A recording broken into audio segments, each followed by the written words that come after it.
ఎన్నికల్లో చిన్న చెదురుమదురు సంఘటన జరగకుండా తెలంగాణలో ఎన్నికలను నిర్వహించినాము. అదే ఆంధ్రప్రదేశ్లో 40-50 మంది అధికారులను తొలగించాల్సిన పరిస్థితి వచ్చింది. తెలంగాణలో కేంద్ర ప్రభుత్వం టీఆర్ఎస్ కూడా మా మీద ఆరోపణ చేయలేకపోయింది. ఎన్నికల నిర్వహణలో ప్రభుత్వం అధికార దుర్వినియోగం చేసిందని చిన్న స్టేట్మెంట్ అయినా మా రాజకీయ ప్రత్యర్థులైనా ఇచ్చిండ్రా? పరిపాలనను సమర్థవంతంగా నిర్వహించడం కాంగ్రెస్ పార్టీకి వెన్నతో పెట్టిన విద్య. అనుభవజ్ఞులైన మంత్రుల సహకారంతో అద్భుతమైన పరిపాలనకు సింగిల్ కేసు ఏదైనా పెట్టినామా మేము? ఇతర రాష్ట్రాలలో జరుగుతున్న పరిణామాలు మీరు చూస్తలేరా? గతంలో కానీ ఇప్పుడు కానీ తెలంగాణలో అట్లాంటి పరిణామాలు ఏమన్నా ఉన్నాయి? జరగకపోతే బాగున్నట బాగలేనట? ఇప్పుడు ప్రజలు ఎన్నుకున్న ప్రభుత్వాన్ని పడగొట్టాలన్న భావదారిద్ర్యం కేసీఆర్కు రావడమే కేసీఆర్ యొక్క భావదారిద్ర్యము. 17 సీట్లు ఓడిపోయి 8 సీట్లలో డిపాజిట్లు పోయి 14 సీట్లలో థర్డ్ ప్లేస్ వచ్చినాక కూడా కేసీఆర్కు కనివిప్పు కలగలేదు. ప్రజల తప్పు అన్నట్టుగా మాట్లాడుతున్న వాళ్ళకు ఓట్లు లేకపోవడం. శాసనసభ ఎన్నికలలో 37.5% ఓట్లు వచ్చిన బీఆర్ఎస్ పార్లమెంట్ ఎన్నికలకు వచ్చేవరకల్లా 16% ఓట్లకు పడిపోయింది.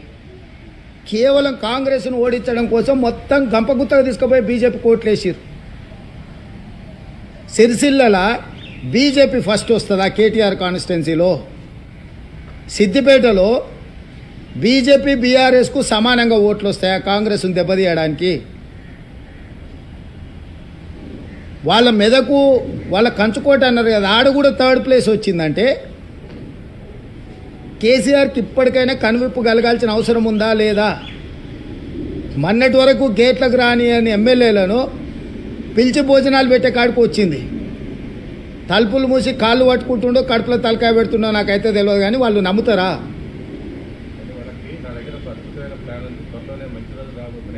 గదే గిది పోయి మోడీ కాళ్ళు పట్టుకుంటాం, కడుపులో జోరుతాం, కాళ్ళ సందులో దూరుతాం, ఈ ప్రభుత్వాన్ని పడగొడతాం. ఇదే కదా, ఈ పనికిమాలిన ఆలోచనలే కదా.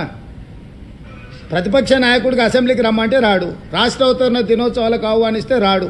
రాష్ట్ర అవతరణ దినోత్సవాలలో ప్రతిపక్ష నాయకుడు మాట్లాడడానికి మైక్ ఇవ్వాలంట. సిగ్గునాదా? ఎక్కడన్నా భారతదేశంలో ఎక్కడైనా ఈ సాంప్రదాయం ఉందా? కనీసం రాష్ట్ర అవతరణ దినోత్సవాలకు 10 ఏళ్ళు మమ్మల్ని ఎప్పుడైనా పిలువనైనా పిలిచిండా? మేము ప్రత్యేకంగా ప్రభుత్వం తరఫున 10 ఏళ్ళు ముఖ్యమంత్రిగా పనిచేసిండు.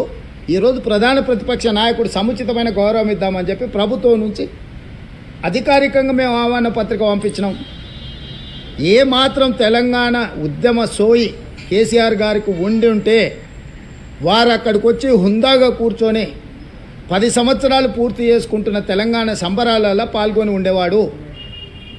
తెలంగాణ సంబరాలలో పాల్గొననోడు, ప్రజలు ఎన్నుకున్న తెలంగాణ ప్రభుత్వాన్ని కూలదోయాలనుకునేటోడు ఏ రకంగా ఆయన తెలంగాణ బాగా కోరుకుంటుండు? అంటే స్వార్థము, దోపిడీ, కుటుంబానికి అన్నీ ఉండాలన్న కోరిక, ఇవన్నీ ఎల్లకాలము వాళ్ళని బతికించవు.